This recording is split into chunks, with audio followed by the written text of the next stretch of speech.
We are live here. I'm Jeffrey Klein, and welcome to another edition of LinkedIn Sites, where I get to have conversations with some groovy, awesome people. And today, of course, is no exception. Franne McNeal is here, and I'm excited for you to hear all the juicy details she has to share. So, Fran, welcome. And let's start with the real hard first question. Who are you and what do you do? Sure. Wonderful question. Thank you first for allowing me to be on the show. And I love the fact that we're using technology. And just for the record, it is not AI generated. And so this is LinkedIn Or Live. is it? I don't know. No, there is a shimmer behind me, and it's because there's a green screen, but that's just to give it that, Your futuristic glow. effect. I am here in the present. I'm not being beamed in like Princess Leia. So, who am I? I'm Franne McNeal, president of Significant Business Results, LLC. But probably more importantly, I am the oldest of four girls. Really proud of the fact that my parents, both sort of the first generation in education, first to go in their family to go to college. And they instilled in me and my sisters the sense that education is really important. So that has really led me to be dedicated to helping other people learn and apply what they learn so that they can reach their goals. So, in a lot of ways, in all of my personal life and private life, I've been in the training industry. I spent a number of years as a business coach, worked for 11 years with the Goldman Sachs 10,000 Small Businesses program, where I helped 886 small business owners in the tri state area generate 15,000 jobs and nearly 1 billion in revenue. And prior to that, I worked with thousands and thousands of entrepreneurs. So, at the heart, who am I? I'm a big sister who's used to telling people what to do, very used to at an early age being ignored. And I love the fact that I'm in a role where people who value what I have to say, like the fact that they want to learn and be held accountable, will actually pay me. So I'm that big sister that you can hire to help you get where you want to go. I love that. Now, I am a middle child of three Mhm. boys, and I have Ah. all the things that go around with being a middle child, but we're not going to Mhm. get into that just now. Um, but I think the idea of having an older sibling in the best case scenario, like what the Mhm. who looks out for you and helps you and guides you, um, is really important, and we can all use one. I'm a big proponent of both coaches and therapists, and like life's hard. If we can get help, let's get help, and it's and those that bring value. I think a lot of it's about finding that right fit. And finding the people that can really understand what it is you need or help you uncover that. Um, Mhm. and so I'll ask with that question, sort of, what is the kind of main problem that you're solving for people? Sure. Under my company umbrella of Significant Business Results, and I do want to say I chose that name on purpose to distinguish myself from the business coaches and therapists and the life coaches who do what they do really well. I help business owners in three categories, but fundamentally, I help people who are running businesses identify significant problems that are getting in the way of their significant goals. And I help them achieve those results. So they're at point A, they want to get to point B. How do they do that efficiently, effectively, profitably, and keep their sanity? Like Specifically, that last one's important, by the way. yeah, the sanity, a lot of people ignore the sanity piece. And the fact of the matter is, when you're an entrepreneur or business owner, it is an emotional journey and endeavor. Sometimes you want to be under the covers. Sometimes you want to scream at the top of your lungs because you're on the top of the mountain that you're successful. And almost like I've watched surfers, almost like riding a wave, Hmm. being at the top of the wave is a momentary thing. Typically, there's another wave coming right behind. And as that wave crests, like you can see it, it takes a long time to crest. But as it does, it very quickly curls and pulls you under. So the problem that I solve is for folks that are on that journey. They're waiting for that wave. They're surfing that wave, and they're trying to run their business without the business running them over. I help them focus on adding value to their business. Now that may seem kind of mushy, like adding value. How do I measure that? I mean, I'm using EOS, or I'm using the E-Myth, or I'm working my business plan, or I'm working with a business coach. More than likely, you are working in your business towards working on your business. But the fact of the matter is, you're sort of using your perspective to say, this is how the business should be. Guess what? Customers don't buy you per se. They have a problem, they want it solved. So if your business is going to have value other than what you might see in your bank account, and again, that's not a good indicator, or other than what is maybe your top line revenue, and again, that is not a good indicator. It's really important to look at your business from an outside perspective. So I specifically help people look at their business from a buyer's perspective.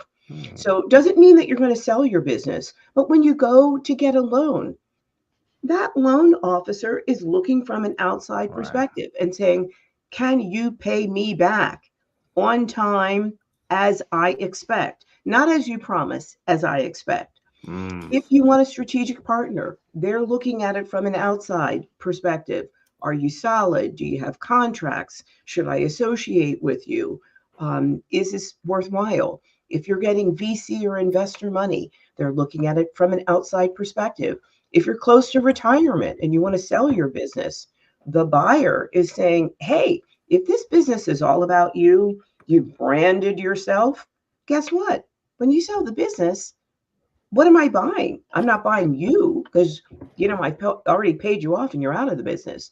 So I solve the problem of people being hyper focused on their own passion and their own brand. Because quite frankly, if you're running your business because it's all about you, you have a well-paid hobby. Many entrepreneurs have a well-paid job, or but if the business is all about you and you don't have what I call the 8 key drivers of company value, there's a good chance that your business could be worth 71%. And I work with an organization, we have a lot of statistics behind that, could be worth 71% less than what it should be.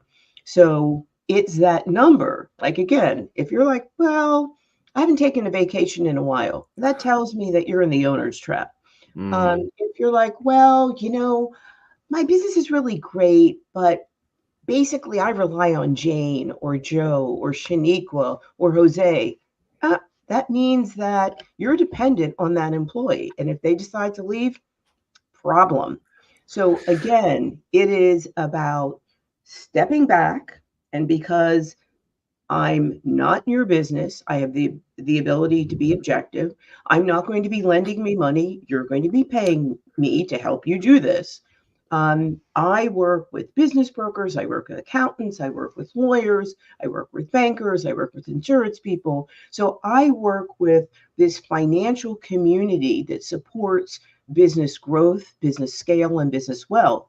And there are certain things that they look at. And so I pull those all together in terms of 8 pillars and help business owners make sure those 8 pillars are strong. So kind of You like mentioned, you can scoot along and know that your business is working really well. If you want to stay in your business, great. If you want to sell your business, super. So that's what I do. so you just mentioned a whole bunch of people you work with, and the financial institutions, and I understand those aren't your clients; those are your resources of people to Those are help right. you. Strategic partners often, And and the so, reason, yeah, I mention them is often someone will say, but my accountant, like I right, work with them, I like them, I have a tax accountant and I have a regular accountant. right. And I'm like, that's great. So your tax accountant is trying to make sure that you pay the least amount of legal taxes. And your regular accountant, if you're really working them, you're meeting with them 4 times a year and having them help you make decisions. But you probably are focused on survival, not necessarily thriving or growing or scaling.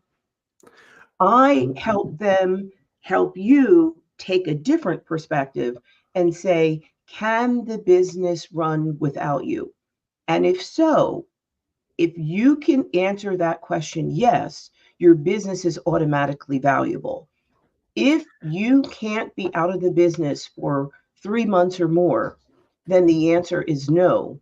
And your business is actually worth at least 71% of what you think it is worth. And Yeah, that's a lot of money to leave on the table. we talk about entrepreneurs who are growing their business and the hit by a bus test. So if you get hit by a bus, is the business gone? And if it is, then there may be an issue in terms of your structure of your business. Now, that's you mentioned the E-Myth and kind of entrepreneurs. Is who's kind of your ideal client? Is it that small business startup or entrepreneur? What's the kind of I'm sure you can help lots of people. Thanks. Yes, But yes. who's the ideal So you person got that to you're focus. targeting? Like they say, get rich in a niche.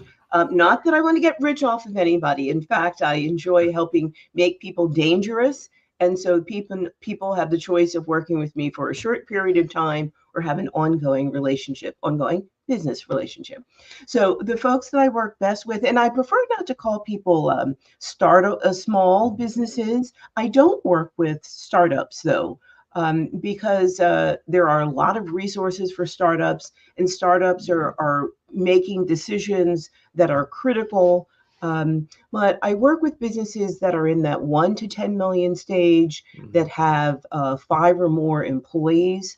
Because once you hit 1 million, and at this point, only 3% of women-owned businesses are 1 million or more. Less than 3% of minority businesses are 1 million or more. And majority businesses still are less than 8% or 1 million or more. So I want to work with, or I can work most effectively with businesses that have gone through the trenches, that have climbed up a few hills, that have climbed up a few mountains, and have other mountains that they want to climb up. So that 1 to 10 million, 5 or more employees, owner or co-owner is critical. And then again, their issues fall into one of three categories.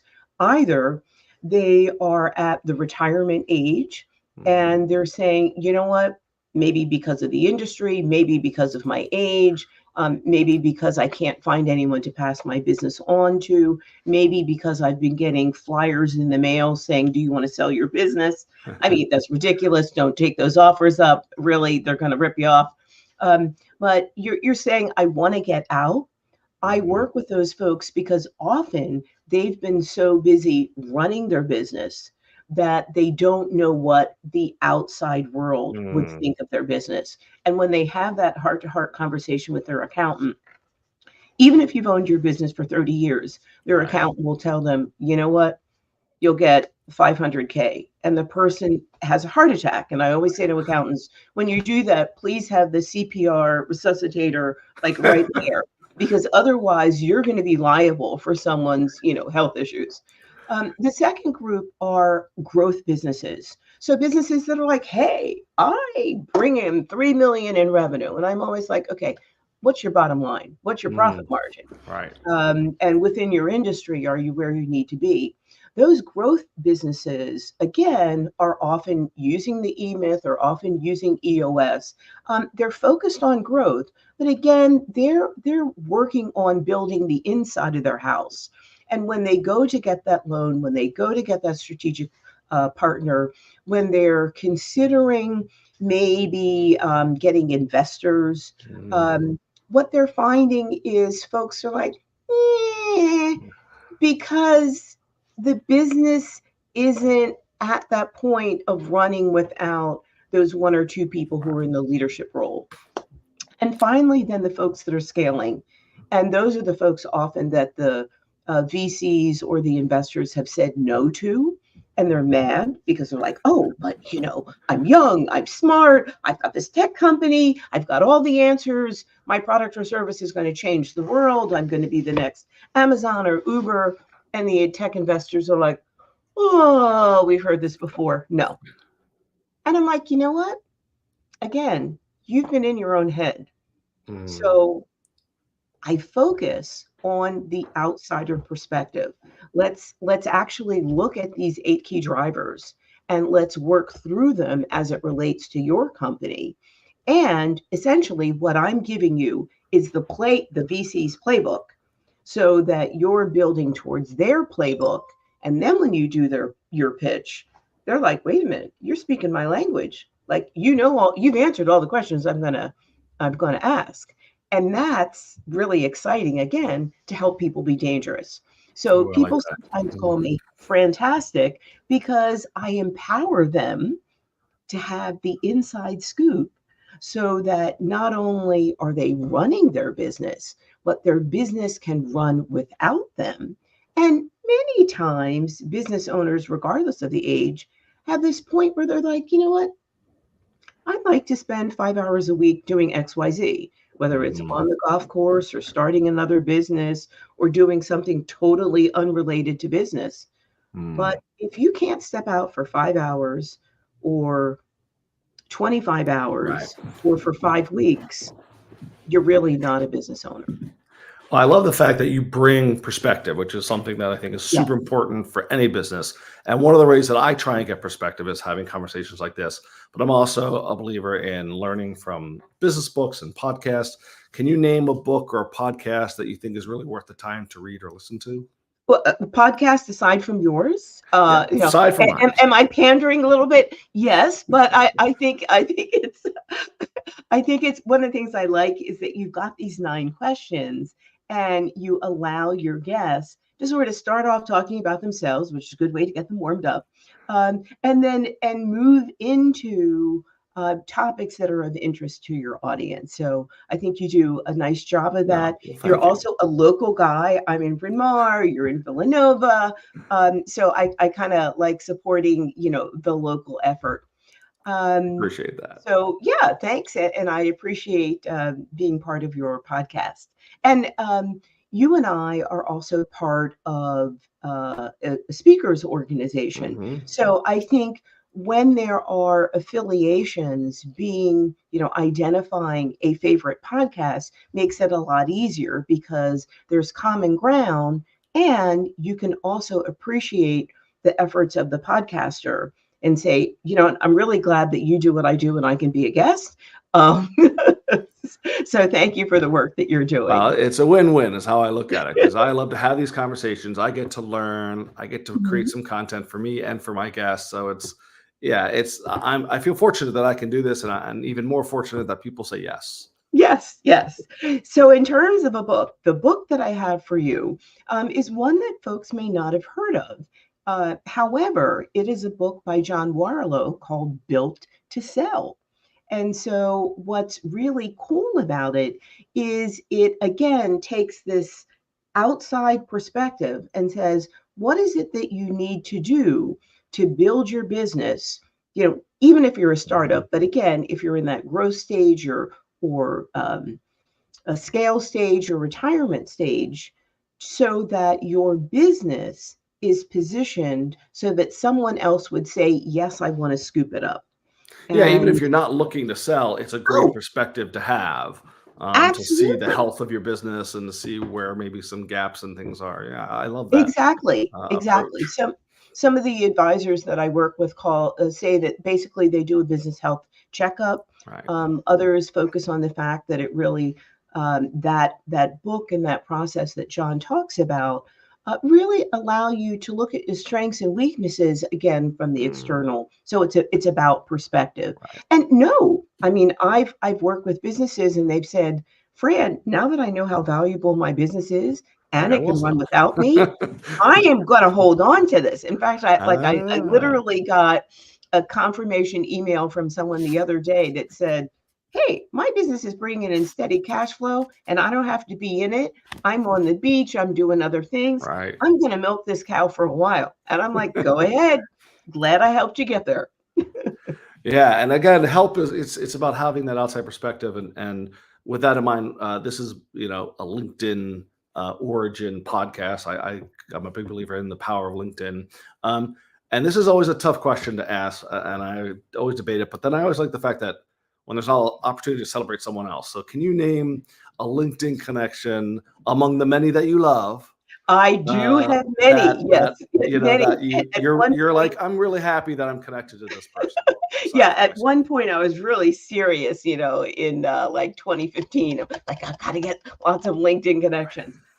So one LinkedIn connection who I've had for a long time and I really admire is Maria Basaggio, and she is president of Sage Insights. She is, in fact, an EOS implementer.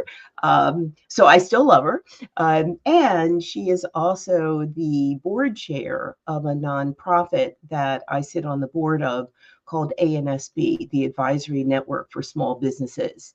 So she, like I, really believes that it's important for, and in this case, we do have the word small businesses in it. Again, I like to say that these are businesses that are on the growth path. Right. SBA defines Small and small mighty. businesses. Yeah, under 15 million. So to me, you're growing. But Maria Basaggio is the LinkedIn connection that I'd like to give a shout out to for the work that she does, as well as for her leadership with the advisory network for small businesses. Now, earlier this year, I wrote a book about content called The Content Beast, and who always needs to be fed.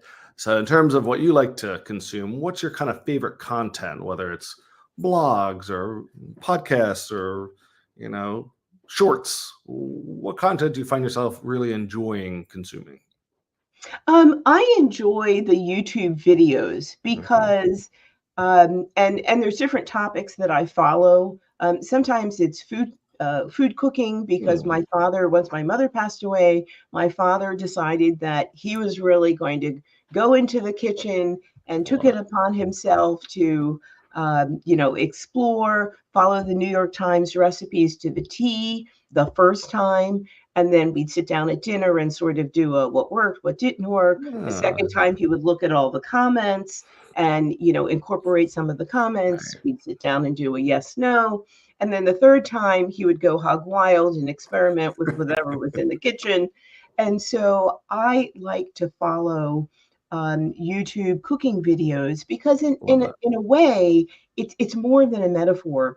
Cooking Hmm. is more of an art. As I talked to 100%. someone later, they said that baking is a science because it's the Hmm. chemistry, but You business tweak too it. is an art. So, Yeah, I always cooking look vid- at it that there's part art and part science, which means you need to experiment a little bit, but you don't want to abandon some of the fundamental principles for how things work. oh So there's no, always oh that no, balance. yeah. Um, and then in terms of your creating content, what do you think is the biggest challenge you have in creating kind of consistent content for sharing what you do and how you help people? I think I've gotten more comfortable with the video format. In the beginning, I was very worried about how much I should provide and how long it should Mhm. be. And now I really just go with the format of a question and then a 1 to 2 minute answer. I recognize that people are busy and that, 90 seconds to 180 seconds is about, they're like, Fran, we love you. We're sure That's why there's we more to cut this come. up into smaller clips But for me. yeah, give us the M&M, not the bite size. Give us the M&M or the Skittles, one or two nuggets, small and bright, shiny, sweet. We'll go with that, and then we'll come back for more. So, I love that. I came up with a term that I didn't use in my book that I don't think I have to go back, which is snackable content. So it's yes, like that yes. little thing. Oh, I need a little Uh, snack. Let me get a little I, Fran snack. I Fantastic I snack. did review that, and I decided that M&Ms and M's and Skittles, Yes, it's the I like that. color, it's the Reese's Pieces tried to go with that. I don't buy it. I'm not a fan of that branding. But M&Ms and Skittles, small, shareable, Mhm. pre-COVID, very shareable, Right. post-COVID, a little less so. We'll get the little individual packaging. Yeah, later. individual pack. Yeah. Finally, the question, which is sort of, I produce video and animation, and I'm a big fan of animation. And I think it's telling sometimes when I ask this question. So, who's your favorite in the pantheon of animated characters? Who's your favorite animated character? That's a tough one. I'm going to say Bugs Bunny, and I'm pulling, He's back awesome. to I He's one wasn't of my allowed favorites. to watch a lot of cartoons, but Bugs Bunny, I think, despite all of the things that got in the way, and there were some mean things and cruel characters, um, just managed to persist. Typically, bunnies, when you do the rabbit and the turtle, Mhm. they're fast, Right. but eh, but Bugs Bunny has some character, and I think the way Witty. that they created that character way before AI.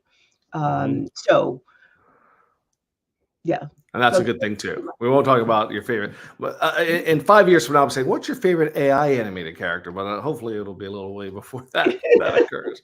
I don't Well, know. I don't know. well, Fran, this has been a delight. I really appreciate you coming on and sharing your perspective. That's the if I was Yes, gonna, label perspective. this, Tie it's it all really about together, tie it right? all together. It's about having an outside perspective. So thank you Right. so much, and I appreciate it. Yes, thank you. Great being here.